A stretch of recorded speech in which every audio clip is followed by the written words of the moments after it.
নমস্কার বন্ধুরা, mother's feel কিচেনে সকলকে অনেক অনেক স্বাগত। এই দেখো বন্ধুরা, আজকে আমি একটা নতুন জিনিস নিয়ে এসেছি। এটা পুঁই পাতার সাথে যেটা হয় পুঁই মিটুলি, সেটা দিয়ে আজকে আমার রেসিপিটা হবে।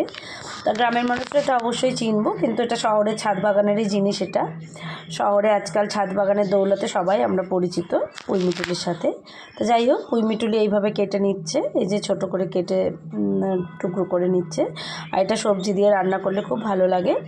আর মাছ দিলেও সবজি দিতে হয়, মাছ বলতে চিংড়ি মাছ দিলে খুবই ভালো হয়।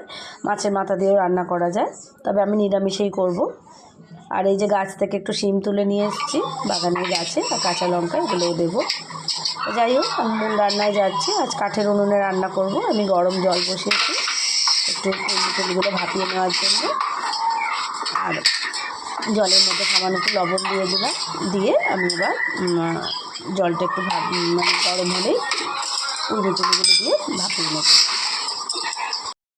ওই যে পুঁই মিচুরিটা, আর এই যে একটু মূলো নিয়েছি, গাজর, আলু, একটা ব্রোকলির একটু ডাঁটা ছিল ঘরে, সেটা দিয়ে দিয়েছি, আর শিম। এই আমি প্রথমে পুঁই মিচুরিগুলোকে একটুখানি ভাপিয়ে নেব।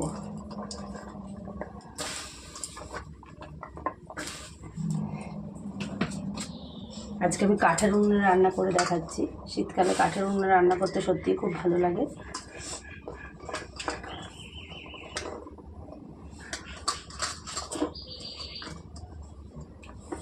কতটা বুঝতে পারবেন, কারণ এই ঘরে অতটা আলোটা নেই, একটু কম আলোতেই আমি রান্না করে দেখাচ্ছি। জানি না কতটা বোঝাতে পারবো।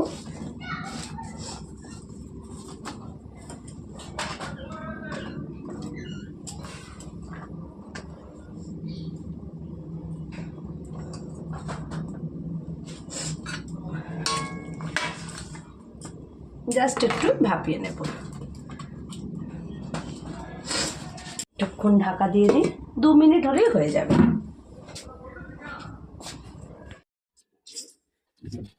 এবার ঢাকনাটা খুলে দেখি।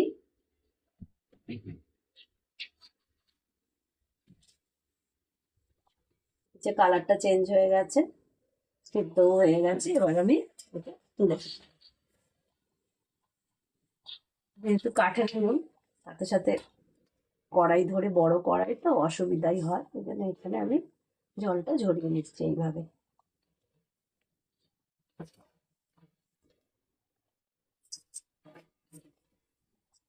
খুব বেশি সিদ্ধ হলে ভাল লাগবে না, হালকা একটু ভাপিয়ে নিলাম ওই জন্য।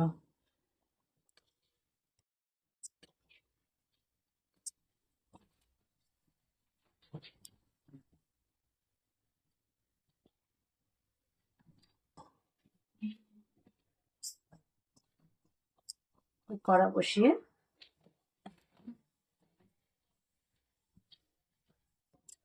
কড়াইটা একটু জলটা শুকিয়ে যায়, আমি কড়াইয়ের মধ্যে তেল দিয়ে দেবো।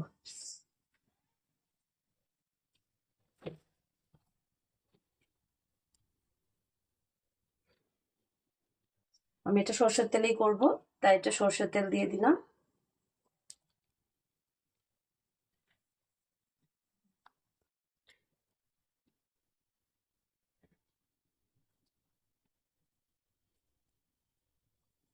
শীতকালে এই উনুনে রান্না করতে খুব ভালো লাগে, বেশ গা গরম হয়ে যায়, পা গুলো ঠান্ডা ভাবটা কেটে যায়।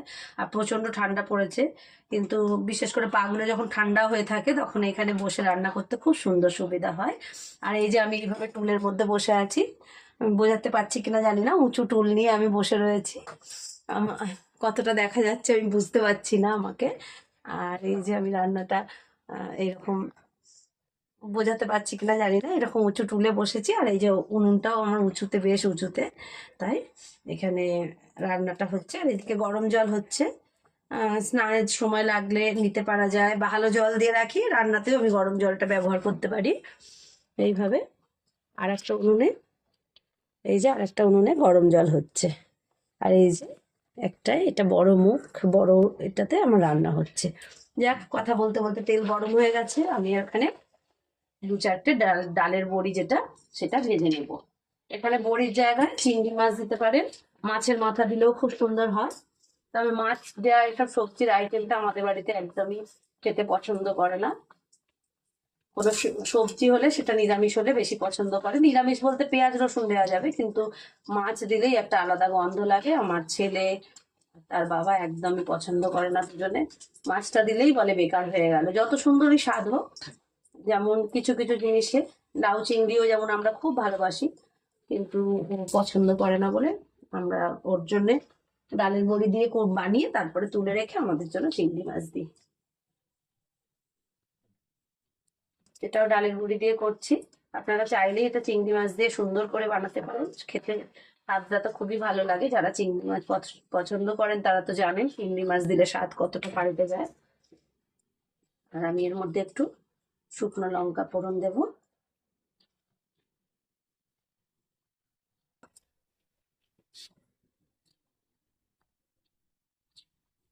তেজপাতা আর 5 ফোড়ন দিয়ে দিলাম, আর দেবো 2 কোয়া রসুন। 2 কোয়া রসুন আমি ঘর থেকে নিয়ে এসেছি থেতো করে, দিয়ে দিলাম।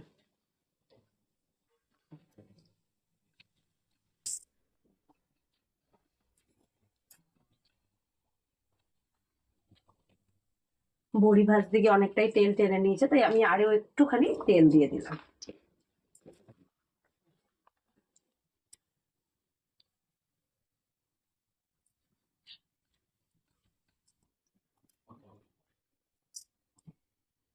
উনুনটা একবার ভালো মতো ধরে গেলে রান্না খুব সুন্দর তাড়াতাড়ি হয়ে যায়। এটা সবে জ্বালানো হয়েছে উনুনটা, একটুখানি সময় লাগবে।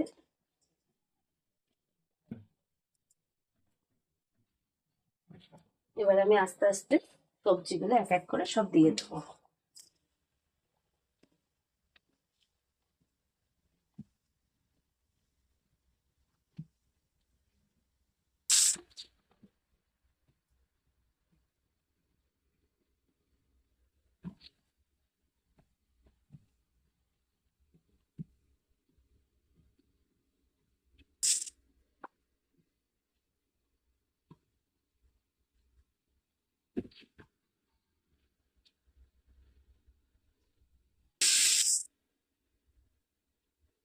আদা 1 চামচ, আদা বাটা 1 চামচ, জিরে বাটা আর একটুখানি শুকনো লঙ্কার গুঁড়ো আমি মিশিয়ে নিয়ে এলাম।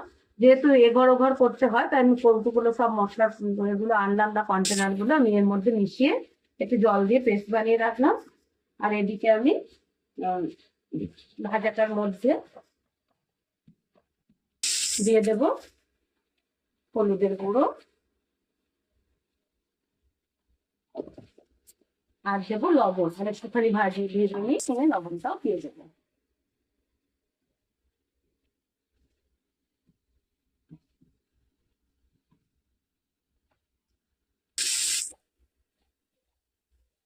এবার দিয়ে দেবো, তার আগে আমি মশলাটা দিয়ে দিলাম। মশলাটার মধ্যে কি কি রয়েছে বললাম, আদা রয়েছে, জিরে রয়েছে, আর একটু লঙ্কা রয়েছে, দিয়ে দিলাম।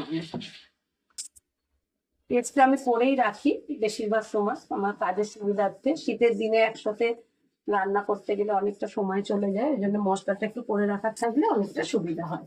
এবার আমি ওই পাশের হাঁড়ি থেকে একটু গরম জল নিয়ে ওর মধ্যে দিয়ে দেবো।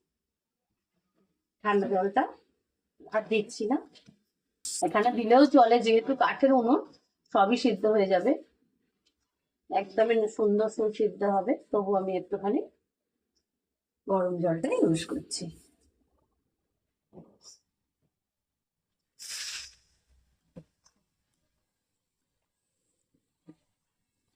নর্মাল গ্যাসের ওভেনের থেকে কাঠের উনুনে একটুখানি জলটা বেশি লাগে, তাই আমি আর একটু জল দিয়ে দিলাম। দিয়ে এবার ঢাকা দিয়ে দিলাম, সিদ্ধ হতে থাক।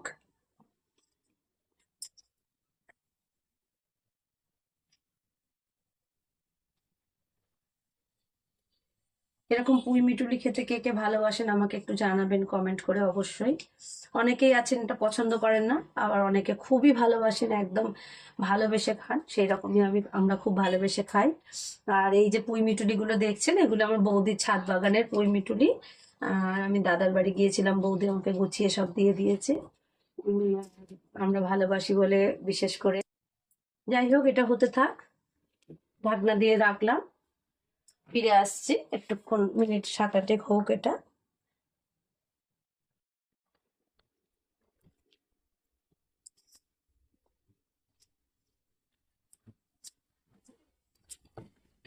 এটা খুলে এবার সবজিগুলো সিদ্ধ হয়েছে কিনা আর একটু সিদ্ধ হবে। এই সময় আমি এই যে পুঁই মিটুলি গুলো দিয়ে দিলাম।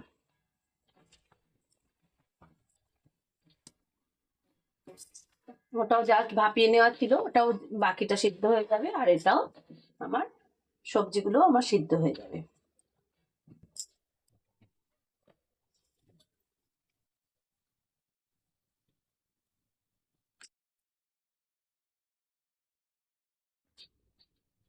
দেখি এবার কত দূর কি হলো।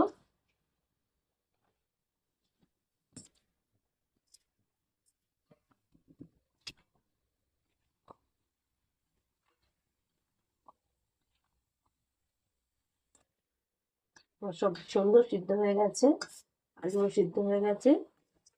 একটু কষিয়ে নিয়ে আমি জল দিয়ে দেবো। অনেকে এরকম ভাজা খেতে পছন্দ করে, শুকনো শুকনোও রাখতে পারেন, আর একটুখানি জল দিলে বেশ তরকারি মতো হবে, সেটাও করা যায়। তো আমি একটুখানি তরকারি মতো, যেটা চচ্চড়ি বলি আমরা, সেরকম করবো, তাই সামান্য অল্প একটু জল দেবো।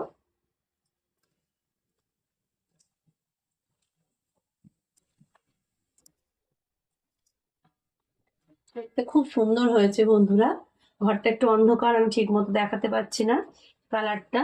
এই এই বাইরে রান্নাঘরে অতটা আলো নেই, তাই আমি আগে একটু জলটা দিয়ে দিলাম। এবার নুন আর মিষ্টির স্বাদটা ব্যালেন্স করে দেখে নিয়ে তারপরে ডালের বড়িগুলো আমি দিয়ে দেবো।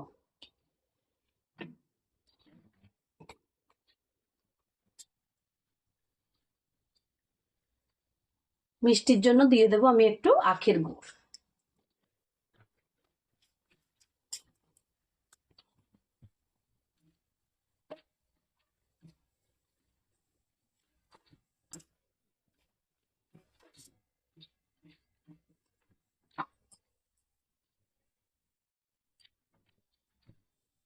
যেহেতু একটু থিকনেস দরকার, তাই আমি অল্প একটু ছাতু এখানে আমি অ্যাড করে দেব।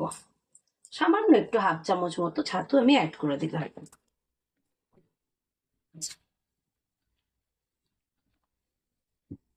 এতে কিছুই না, তরকারিটা দেখতেও খুব সুন্দর হয়। শুধু যে স্বাদের ভালো লাগে তা না, স্বাদ একটু ইনহ্যান্স হয়, কিন্তু তরকারিটা দেখতে খুবই সুন্দর হয়। কিছু কিছু জিনিস একটু ছাতু দেওয়াই যায়, যেমন থোর ঘন্টতেও আমরা একটু ছাতু ব্যবহার করি, থিকনেসটা আসে লাউ ঘন্ট, থোর ঘন্ট এগুলোতে। সবশেষে আমি ডালের বড়িটা দিয়ে দেবো, একটু ফুটে যাক, নাহলে গুড়ের একটা গন্ধ থাকে, তাই একটু গুড় আগে দিয়ে একটু ফুটিয়ে নিয়ে তারপরে আমি রান্নাটা কমপ্লিট করব। চিনি হলে শেষে দিয়ে বেশি না ফোটালেও চলে, কিন্তু যেহেতু গুড়ের একটা গন্ধ বেরিয়ে যায়, তাই গুড়টা একটু আগেই দিতে হয়। সবজি সিদ্ধ হবার পরপরই দিয়ে দিতে হয় মিষ্টিটা।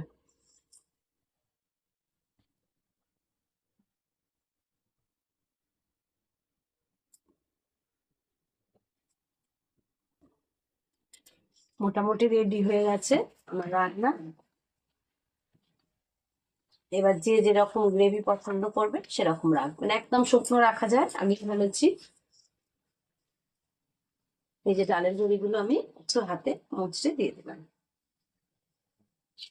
আপনারা চাইলে অবশ্যই চিংড়ি মাছ দিয়ে এটা বানাতে পারেন, খেতে অত্যন্ত সুস্বাদু হয়। আর এটা নিরামিষে ডালের বড়ি দিয়েও খুব ভালো হয়। নিরামিষ বলবো না, যেহেতু রসুন দিয়েছি, নিরামিষকে আমরা মানে রসুনটাকে আমরা নিরামিষের মধ্যে ধরি না, আমিষের মধ্যেই ধরি। তাই মানে মাছ ছাড়া যদি করতে চান, তাহলে ডালের বড়ি দিয়ে এভাবে করতে পারেন। নেড়ে চেড়ে নামিয়ে নিলেই রান্না একেবারে রেডি।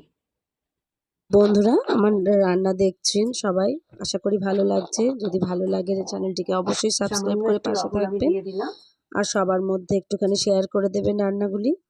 আর নিত্য নতুন এরকম রান্না পেতে আমার সাথে জুড়ে থাকবেন। আর এরকম শীতকালে নানান রকম সবজি দিয়ে রান্না করা যায়, তা এগুলো সাধারণ রান্নাই, কিন্তু খেতে হয় অসাধারণ। নিম, আলু, গাজর, মূলো প্রত্যেকটা আইটেম পড়েছে শীতের সবজি, খুব সুন্দর হয়েছে দেখুন বন্ধুরা। আশা করি ভালো লেগেছে। এতক্ষণ আমার সাথে থাকার জন্য অসংখ্য ধন্যবাদ। ভালো থাকবেন বন্ধুরা, নমস্কার।